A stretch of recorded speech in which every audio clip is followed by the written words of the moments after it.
So hello dears, welcome to the chemistry with Sachin. और आज की हमारी कंसंट्रेशन टर्म है मोल फ्रैक्शन। ठीक, तो मोल फ्रैक्शन को समझ लेते हैं यार। बहुत इजी टर्म है लेकिन काफ़ी कंफ्यूज होते हैं बच्चे। तो उस कंफ्यूजन को दूर करने के लिए मैं मोल फ्रैक्शन आपको आज समझाने वाला हूँ विथ क्वेश्चंस, है ना, अच्छे क्वेश्चंस। और फिर हम इसमें एक चीज़ और ऐड करेंगे कि हम कैलकुलेट करेंगे मोलैलिटी। अगर आपको गिवन है क्वेश्चन में और मोल फ्रैक्शन निकालना है तो उसका भी एक दो क्वेश्चंस हम ट्राई करते हैं। ठीक, उसी तरह से जहाँ पर हर जगह चीज़ें काम आए।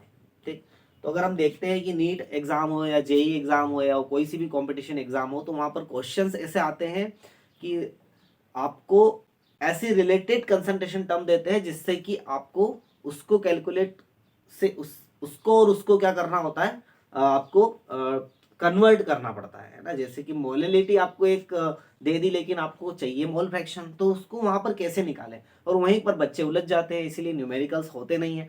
तो इन सब बातों का भी हम इसमें क्या कर रहे हैं, ध्यान रख रहे हैं। चलिए आते हैं, पढ़ते हैं मोल फ्रैक्शन।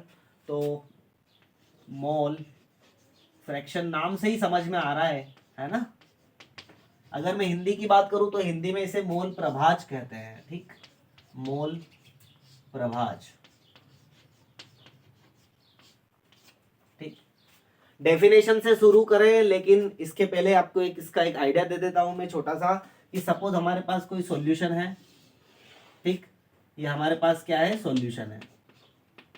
और आप जानते हैं कि सॉल्यूशन के अंदर क्या होता है, सोल्यूट और सॉल्वेंट होता है। सोल्यूट भी होता है और क्या होता है, सॉल्वेंट होता है। इतना हम सबको पता है ना। तो एक से ज्यादा भी सॉल्यूट हो सकते हैं, लेकिन हम यहाँ पर जनरली बाइनरी सॉल्यूशन की बात करते हैं। अभी बाइनरी मतलब दो, जिसमें एक सॉल्यूट हो और एक सॉल्वेंट हो। और आपको पता है कि सॉल्यूट क्या है, लेजर इन क्वांटिटी, यानी कि उसकी क्वांटिटी क्या हो, कम हो, तो वो क्या होगा, आपका सॉल्यूट होगा। और जिसकी क्वांटिटी ज्यादा हो वो क्या होगा, आपका सॉल्वेंट होगा। ये भी हमें पता है।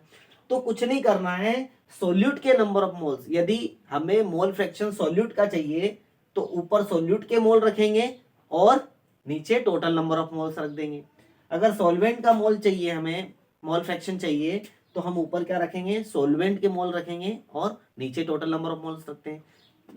देखिए एक एग्जांपल, यहाँ पर सपोज मैंने सॉल्यूट को ए मान लिया है और सॉल्वेंट को मैंने क्या मान लिया है, बी मान लिया है। ठीक, तो यदि मैं इनका मोल का फ्रैक्शन कर दूं, इस सॉल्यूशन के लिए मोल का फ्रैक्शन कर दूं, फ्रैक्शन करना बटे में लिखना, समझ में आ रही बात। अगर मुझे सॉल्यूट का चाहिए, देखो बहुत सिंपल वे में, अगर सॉल्यूट का मुझे चाहिए तो मैं यहां पर नंबर ऑफ मोल्स किसके रखूंगा, सॉल्यूट के। समझ गए। ए किसको माना है मैंने, सॉल्यूट को। एन मतलब नंबर ऑफ मोल्स। तो इसको मैं क्या कर दूंगा, किससे कर दूंगा, टोटल नंबर ऑफ मोल से कर दूंगा। N T, total number of moles. Total number of moles कहां से आएंगे, टोटल नंबर ऑफ मोल्स में ये भी आएगा, है ना। इसको देखना ध्यान से, मैं इसको ब्रैकेट में लिख रहा हूं। टोटल नंबर ऑफ मोल्स में से तो इस सॉल्यूशन में सॉल्यूट भी है और क्या है, सॉल्वेंट भी है। तो क्या आ जाएगा, N A plus N B.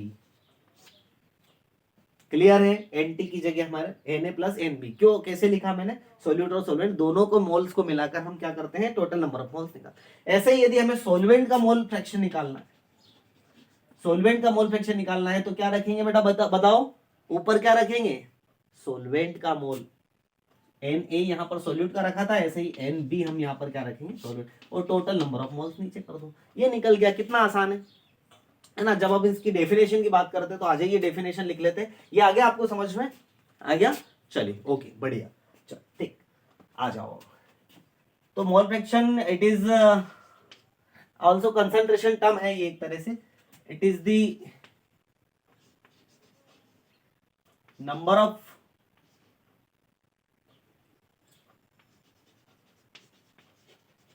it is the ratio of the number of, ratio ले रहे हैं ना मोल फ्रैक्शन में, रेशो ले रहे हैं। ठीक, इट इज द रेशो, और रेशो किसका ले रहे हैं, of the number of moles of a component, किसी कंपोनेंट, है ना। ये वर्ड थोड़ा ध्यान रखना, कंपोनेंट, और मेरे यहाँ पर क्या यूज कर लिया है, सोल्यूट या सॉल्वेंट। तो जिसका भी निकालेंगे उसको हम कंपोनेंट बोलेंगे। तो क्या लिखा मैंने, the it is the ratio, ये रेशो हो गया of the number of moles, किसका है, नंबर ऑफ मोल्स का, एक कंपोनेंट, ठीक, एक कंपोनेंट का to the total number of moles. यदि टोटल नंबर ऑफ मोल्स किसकी बात कर रहे हैं हम, सोल्यूट और सॉल्वेंट की, तो यहाँ ब्रैकेट में लिख लो, आपको समझ में आ जाएगा, सोल्यूट प्लस सॉल्वेंट, ठीक, प्रेजेंट इन दी सॉल्यूशन।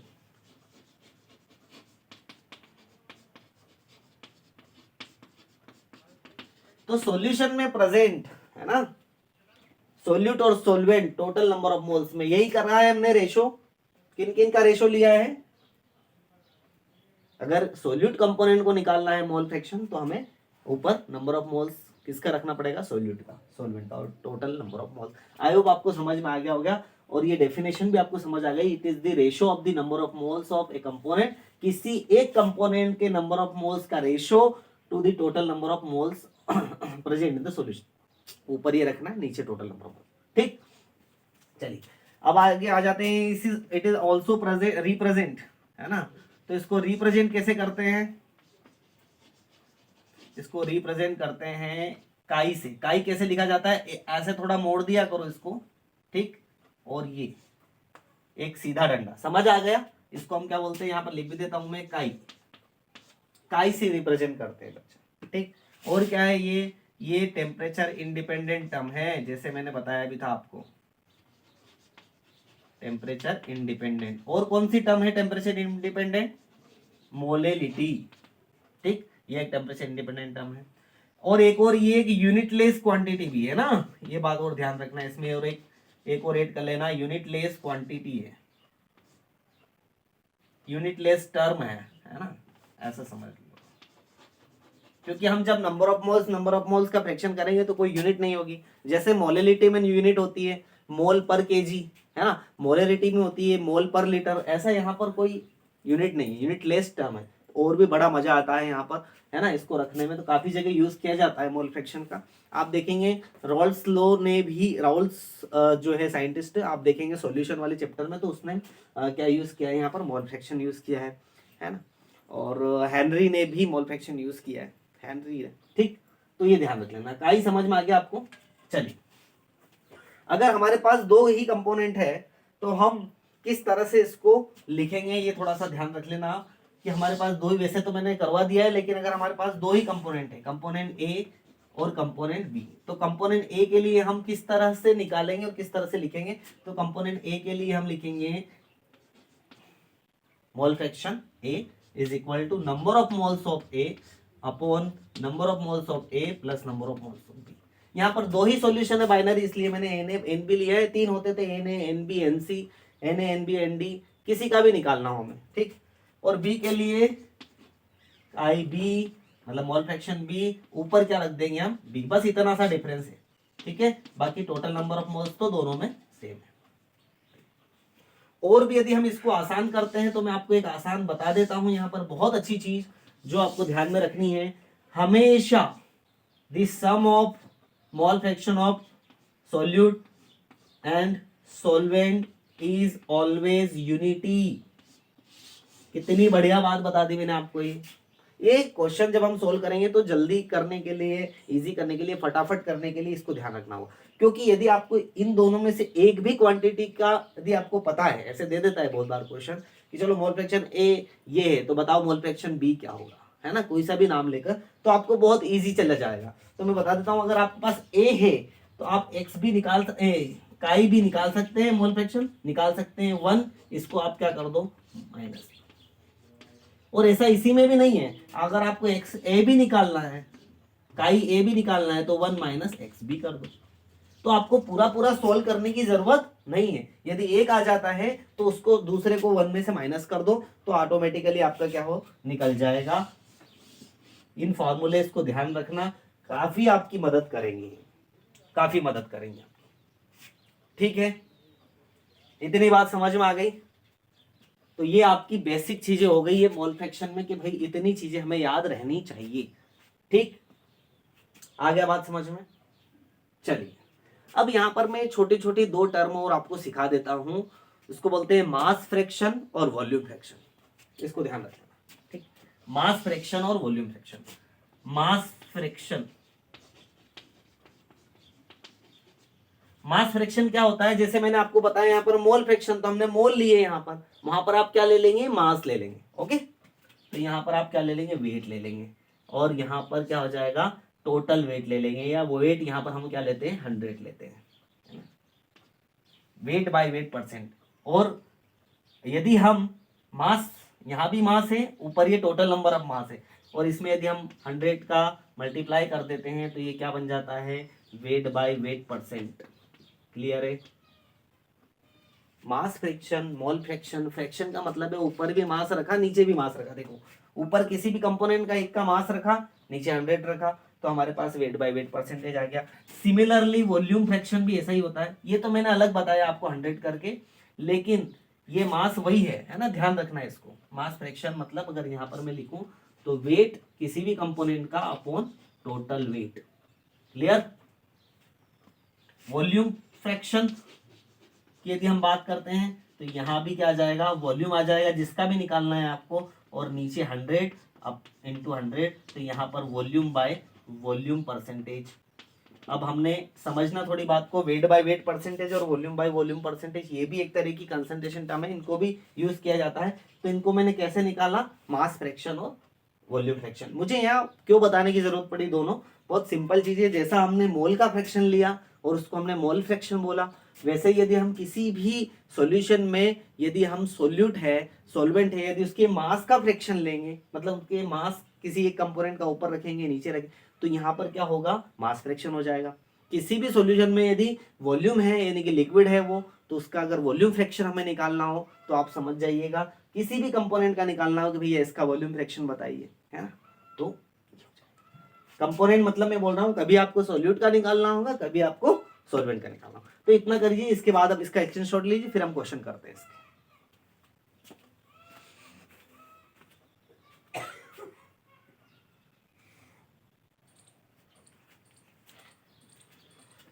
तो चलिए आ जाते हैं। अभी हमने मोल फ्रैक्शन का एक कंसेप्ट पढ़ लिया है, लेकिन कंसेप्ट पढ़ना अलग होता है और क्वेश्चन लगाना अलग होता है ना। क्वेश्चन की अप्रोचिंग सिखाते हैं हम आपको ना, क्वेश्चन के पास कैसे पहुंचा जाता है कंसेप्ट को पढ़ने के बाद।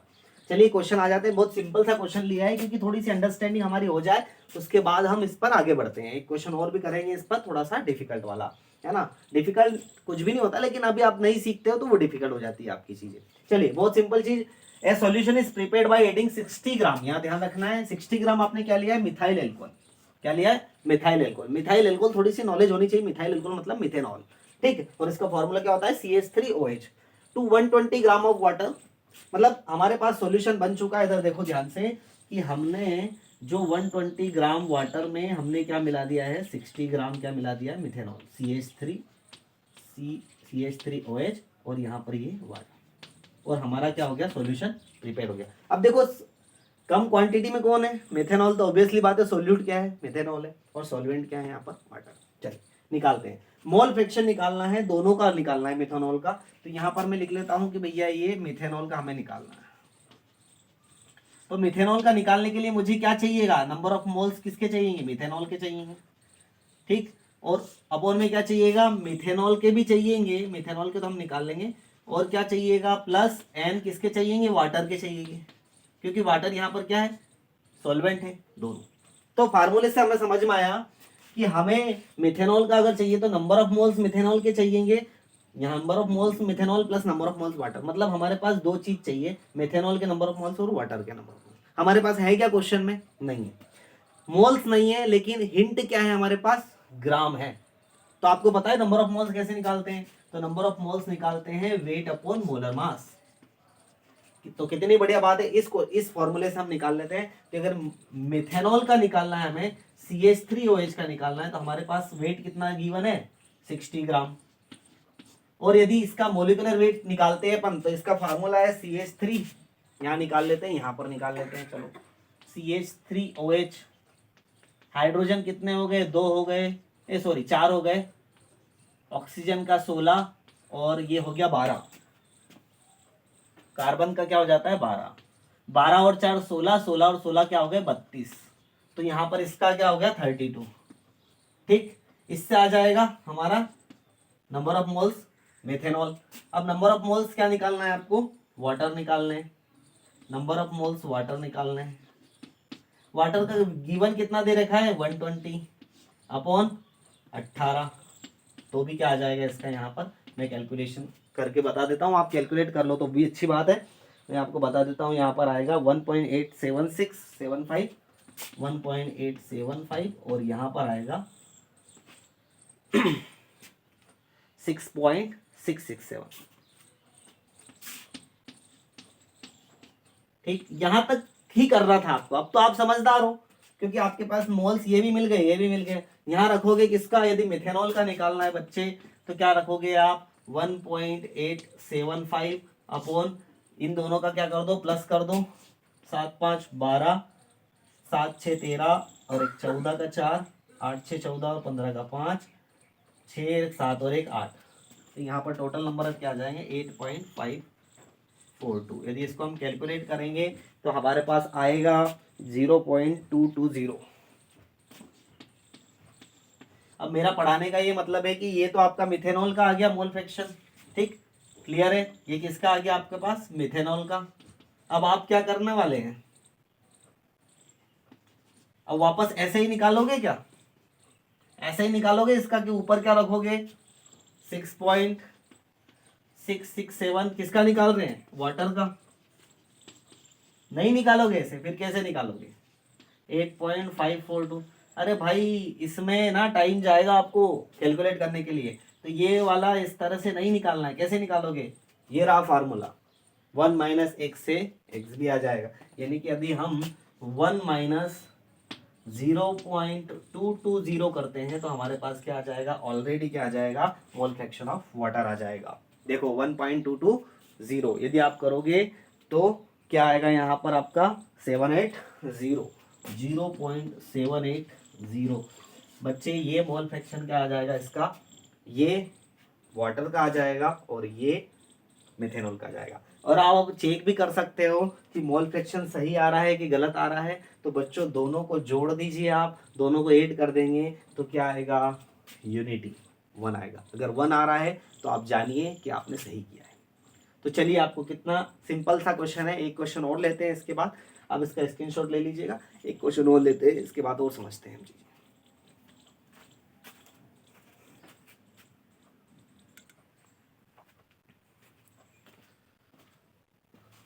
यार ये क्वेश्चन है ना मेरे को बहुत अच्छा लगा है ना, वैसे तो ये एनसीईआरटी सोल्ड एग्जाम्पल में आपको मिल जाएगा है ना, लेकिन ये मुझे बहुत अच्छा लगा, शायद 12th में मिलेगा आपको है ना सोल्ड एग्जाम्पल में, लेकिन इसलिए अच्छा लगा क्योंकि ये थोड़ा सा रिलेट करवाता है चीजों को। चलिए देखते हैं क्या है question. Calculate the mole fraction, यहाँ तो समझ में आ गया, इथिलीन ग्लाइकोल का, इथिलीन ग्लाइकोल का मोल फ्रैक्शन आपको कैलकुलेट करना है in a solution containing 20% of C2H6, ये वही है इथिलीन ग्लाइकोल बाय मास। पूरा खेल इसी पर अटका हुआ है, और अगर इस चीज को नहीं समझे आप तो क्वेश्चन आप सोल्व कर नहीं पाएंगे, ये लिख के ले लीजिए। चलिए आते हैं हम बहुत अच्छी तरह से इसको समझने के लिए। मोल फ्रैक्शन चाहिए आपको इथिलीन ग्लाइकोल का, ETEG लिख देता हूं मैं, तो मुझे यहां पर नंबर ऑफ मोल्स किसके चाहिए, इथिलीन ग्लाइकोल के, और इथिलीन ग्लाइकोल के, और सॉल्यूशन किसमें वाटर में है, तो नंबर ऑफ मोल्स क्या चाहिए यहाँ पर वाटर में। चलिए बड़ी सिंपल सी बात है, ना तो क्वेश्चन में नंबर ऑफ मोल्स दे रखे हैं और ना ही वेट दे रखा है पिछले क्वेश्चन जैसा। अब वेट भी नहीं दे रखा है तो कैसे निकालेंगे, तो एक हिंट दे रखी है 20% ऑफ बाय मास, तो मैंने आपको अभी समझाया था मास परसेंट का, मैंने आपको समझाया था ना कि मास परसेंट जब हम लेते हैं तो ऊपर मास लेते हैं, ठीक है, और उसके बाद नीचे 100 और इंटू भी 100, टोटल 100 लेते हैं। तो इसका यहाँ पर क्या आ गया 20%, देखो उसने डायरेक्ट क्या दे दिया है 20% बाय मास है, तो हमें निकालना नहीं आता है क्या कि वेट कितना आएगा, तो 100 से 100 जाएगा तो वेट कितना आएगा 20 ग्राम।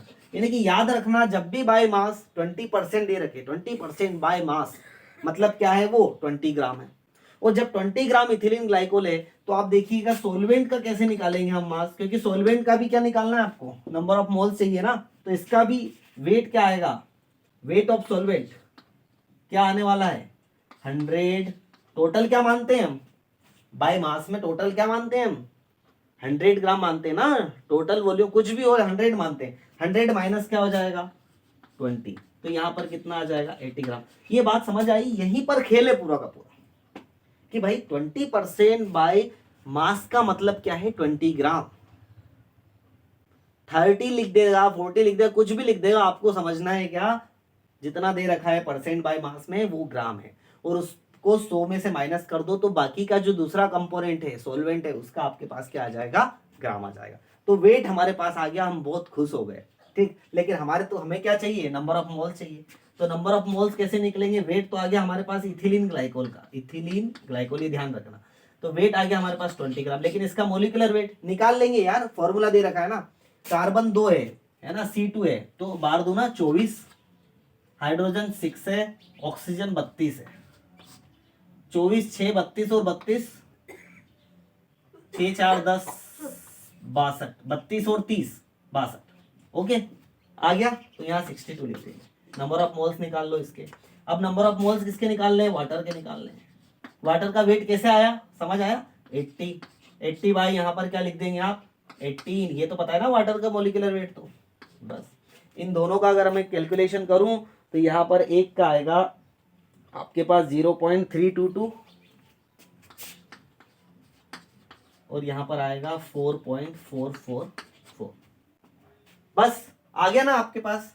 अब फार्मूले में इधर आ जाओ, उधर ही हमने एक काम किया, इधर आ जाओ, इधर क्या करोगे आप, इनको रख दोगे, नंबर ऑफ मोल 0.322 अपॉन इन दोनों को प्लस कर दो, 4 और 2 6, 4 और 2 6, 4 और 3 7, और यहाँ पर क्या आ जाएगा 4, ठीक। इनको यदि आप कैलकुलेट कर लेते हैं तो आपके पास क्या आ जाएगा, मोल फ्रैक्शन ऑफ इथिलीन ग्लाइकोल, और वो आएगा आपका 0.068, 0.068। यही क्वेश्चन में आपसे पूछा था। लेकिन बेटा अगर इसका पूछे, वाटर का भी पूछ ले आपसे मोल फ्रैक्शन, है ना, तो कैसे निकालोगे, बड़ा सिंपल है यार, 1 माइनस 0.068, तो जो भी आएगा वो क्या आएगा यहाँ पर, वाटर का मोल फ्रैक्शन। आया मजा इस क्वेश्चन में, है ना, कि क्या कंसेप्ट रखना है। ये तो मैंने भी मास परसेंट बताया ही था आपको, और इसलिए आपको ये थोड़ा इजी लगा, लेकिन इस तरह से कोरिलेट किया जाता है। चलिए अब ये इतना समझ आ गया हो, इसका स्क्रीनशॉट ले लेना। अब हम बात करेंगे कि किस तरह से दूसरी कंसंट्रेशन टर्म दे रखी होती है और उससे किस तरह से मोल फ्रैक्शन में हम क्या करते हैं, कन्वर्ट करते हैं, ठीक। चलिए स्क्रीनशॉट ले लीजिए इसका।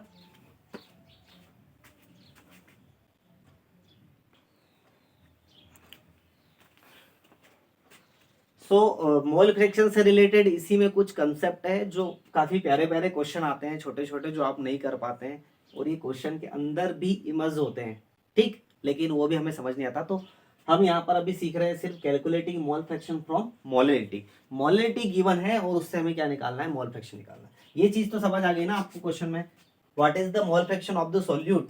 सोल्यूट का मोल फ्रैक्शन आपको निकालना है इन 2.5 m, ये एम छोटा है इसलिए molality, aqueous solution. Aqueous solution ध्यान रखना, ये पूरी चीज इसी पर खेले, पूरा का पूरा इसी पर, इसी बात पर खेले, इन चीजों को पॉइंट किया करें आप, इसी पर खेले। और सोल्यूट, सोल्यूट मतलब क्या, अब हम समझते हैं कि 2.5 m क्या होता है। तो 2.5 m का मतलब ये होता है, मैंने कल भी सिखाया था ना आपको, मतलब कल क्या मोलिलिटी वाले इसमें अगर हम देखते हैं तो बेटा मोलिलिटी वाले में सिखाया था मैंने कि 2.5 m का मतलब क्या होता है ना। तो यहाँ पर होता है 2.5 मोल्स पर 1000 ग्राम या पर 1 kg, है ना, ऑफ सॉल्वेंट। ये बात आपको अगर समझ आती है, ये लाइन आपको समझ आती है, तो क्वेश्चन आपका हो गया कि भैया 2.5 मोल है 1000 ग्राम में, ठीक, क्लियर। अब हम आ जाते हैं मोल फ्रैक्शन पर। हमें चाहिए क्या, मोल फ्रैक्शन ऑफ सोल्यूट। तो यहाँ पर नंबर ऑफ मोल्स आप किसके चाहिए, सोल्यूट के चाहिए, और नीचे क्या चाहिए, number of moles of solute plus number of moles of solvent, दोनों के चाहिए। तो आ जाओ नंबर ऑफ मोल्स निकाल लेते हैं। क्या निकालने की जरूरत है आपको सोल्यूट के, नहीं भैया, सोल्यूट के तो गिवन है, सोल्यूट के तो गिवन है। तो चलो number of moles of solute का तो झंझट खत्म हुआ, क्या हुआ 2.5, लेकिन number of moles of solvent, solvent आपका क्या है बेटा, एक्वस है, एक्वस होने वाटर है, तो वाटर, और कितना वाटर हमारे पास है 1000 ग्राम, आया ना, तो 1000 है अपॉन, मतलब कि सॉल्वेंट का वेट 1000 है ना, क्लियर है। 2.5 एम का मतलब यही होता है कि आपके पास जो सॉल्वेंट है वो 1000 ही है। अलग से आपको समझ नहीं आ रहा है, अलग से लिखा होगा क्वेश्चन में वो बात अलग है, लेकिन अगर आपको 2.5 एम एक्वस का मतलब ही यही है कि 2.5 मोल किसी भी सोल्यूट के 1000 ग्राम सॉल्वेंट में डिजोल्व है, तो सॉल्वेंट का 1000 और वाटर का कितना होता है मॉलिक्यूलर वेट 18, तो ये तो हमेशा याद ही रखना आप, 55.6 आ जाता है इसका। तो दोनों चीजें आ गई हमारे पास, तो बस रख दो क्वेश्चन में 2.5 अपॉन 2.5 प्लस 55.6, आपका आंसर आ जाएगा बेटा यहाँ पर 0.043, कैलकुलेट कर लेना 0.043, ठीक, आ गया आपको,